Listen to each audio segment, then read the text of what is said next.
พบกับสินค้าของ VRSO ได้ที่ www.vrso.tv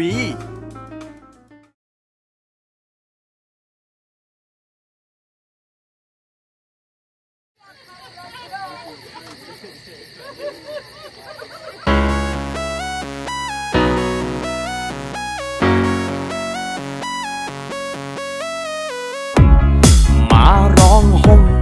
แมวร้องเมียวนกร้องจิบและหนูร้องจิสวัวร้องมอกบร้องอบและเจ้าช้างก็ร้องแปลนแปลนเป็ดกับเจ้าปลาพุงพุงและแมวน้ำร้องแอวแอวแอวแต่ยังไม่ทราบหนึ่งเสียพิฆาตตัวเฮียมันร้องไงอะ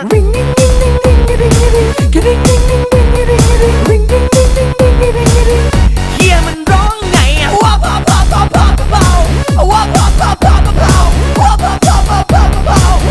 เฮียมันร้องไงอะฮักกี้ฮักกี้ฮักโฮฮักกี้ฮักกี้ฮักโฮฮักกี้ฮักกี้ฮักโฮเฮียมันร้องไงอะ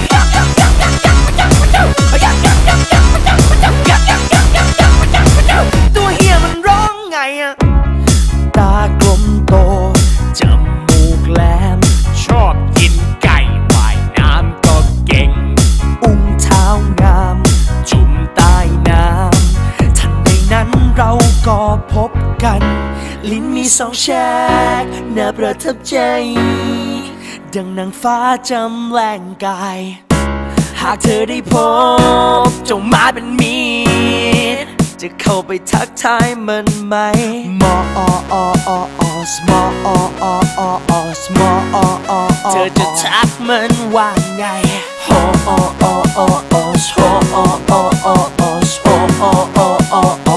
ตัวเฮียมันร้องไงอะเ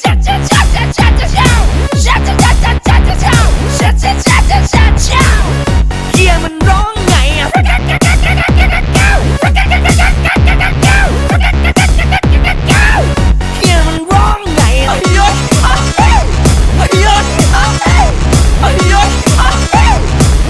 เฮียมันร้องไงอะ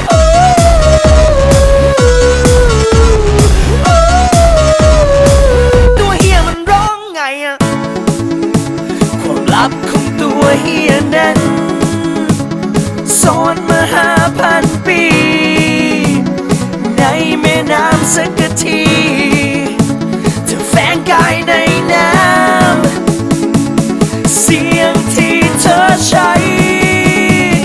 จะมีใครได้ยินสิ่งนี้ยังคงรอการพิสูจน์